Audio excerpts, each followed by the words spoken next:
Okay, thanks for coming the day after Christmas. I know everybody's schedule is really crazy. So today we're going to be showing our direct complements.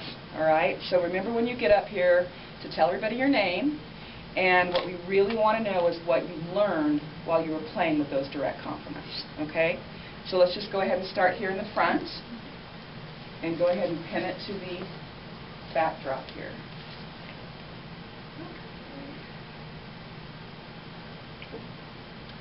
Oh, you did another horse. Well, you said you wanted him bigger. Wonderful.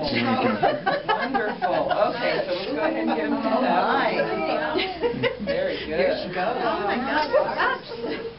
I'll hold it while you pin. Okay.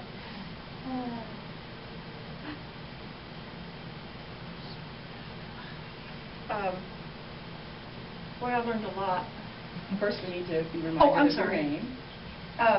I'm Janice Morrow Siebenoller, and this is my direct compliment. And what What are your colors? blue-green and red-orange, which I thought would be a snap. Because there are so many choices, and the problem is in making that is that there's so many choices. So what I mainly learned this time was editing.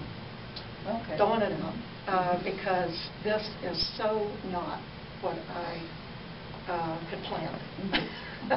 It is, I couldn't have imagined, because I knew when I left class last time, I knew exactly what I was going to do.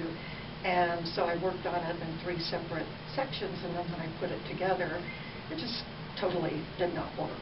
And so I was working on the horse separately, and from the last one, you know, it was kind of on a hill, and so I was trying to do that, but this time I was going to put a background of where he's kind of on the hills, but in the background are the mountains and all of this. Well, what was happening was that the background was competing with the horse. So that's why I still chopped off, because he was going to be at the edge. But this was going to be the top of the sky, and this was going to be the horizon, and so it just totally turned around. But then, anyway, it was just a total journey. And so I haven't, he's pinned on because I haven't decided if I like this, because in one sense, I kind of get that, oh, okay, so like he's just stepping out of the blue. And, but in the other sense, I got half a horse here, you know. So I'm not, I don't know if it works or not, but there it is. Well, tell us about the color now. Okay. We talked about the design. The color, and the class is about color and design. So let's go back and talk about the color and why you chose the colors where you chose them. I just kind of put them in order. I started with, this was going to be the background, and so I just started just using their little color wheel thing, and just went by values, just using the little red plastic thing. And so just went by values, and then just lighter, all the way down. The horse, I had the design from a photo, and so the horse was done, I was going by shadows and trying to kind of fill in. So, you know, the light was from this direction, so that's why it's lighter, kind of darker shade. You know, this side is lighter and darker, in the shadows. So you really relied on value pretty much for everything to do the job for you, right? So we don't have a whole lot of visual texture in the horse.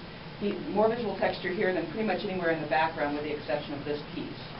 The horse is mostly about value. There is some great visual texture in here, but it's not playing a dominant role.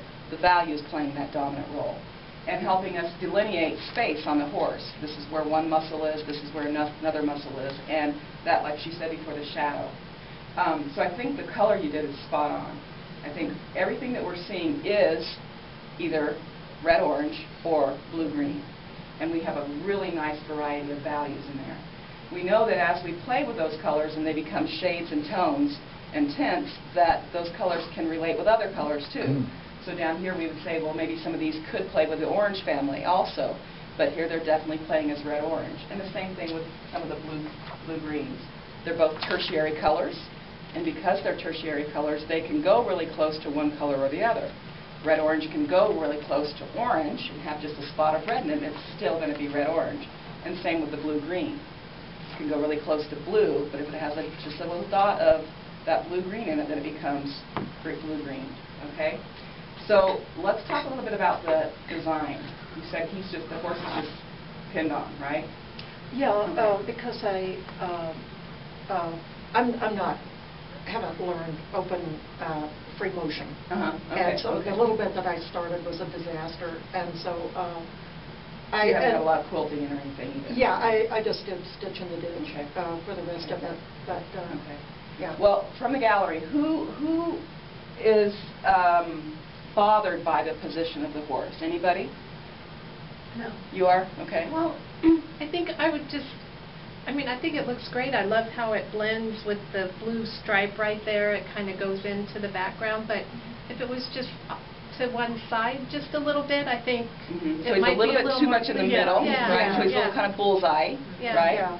Now, what about the idea of where is the horse coming from? I mean, how is he relating to the background? I'm thinking he's coming through a gate or out of a Yeah. Right, barn. that's what I'm thinking Or too. a forest. Absolutely, yeah. So I feel like, yes, he's kind of in the wrong place, but we can relate that he's walking around something, so that's not a big deal. I'm thinking he needs to go to at least back to here, but I think actually even further.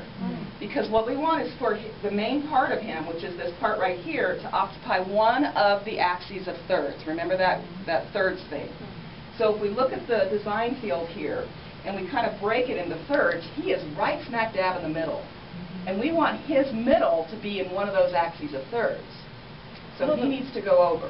The problem that I had, because I was measuring up, and when I had him over here, his head was right here in the blue, and it got kind of lost, and I wasn't sure Yeah. what to do. Well, I think if you So- put his head, so his head's about right here, Okay, that's where he needs to be. okay. Yeah. Regardless of coming up against Well, the blue. it could be that what you have to do with this blue is cover it with a different color. Oh, okay. Applique another color Okay. right on top, and you can do that by machine. You don't have to, hand applique or anything like that. You just cover that up, Okay. either with a darker, smokier blue so he can show well, or just with an orange, and Okay. then just move him over. Okay. Because I think that's really going to make him have better balance. Okay? So any other comments about the color? Yes? The way you've used all the different blues to make him look three-dimensional is just It's amazing. Yeah, and it's value. Brilliant, Value. yeah. And anytime you use high, medium, low, light, medium, dark together, you're going to have a greater sense of dimensionality, a greater sense of depth, that play off of it.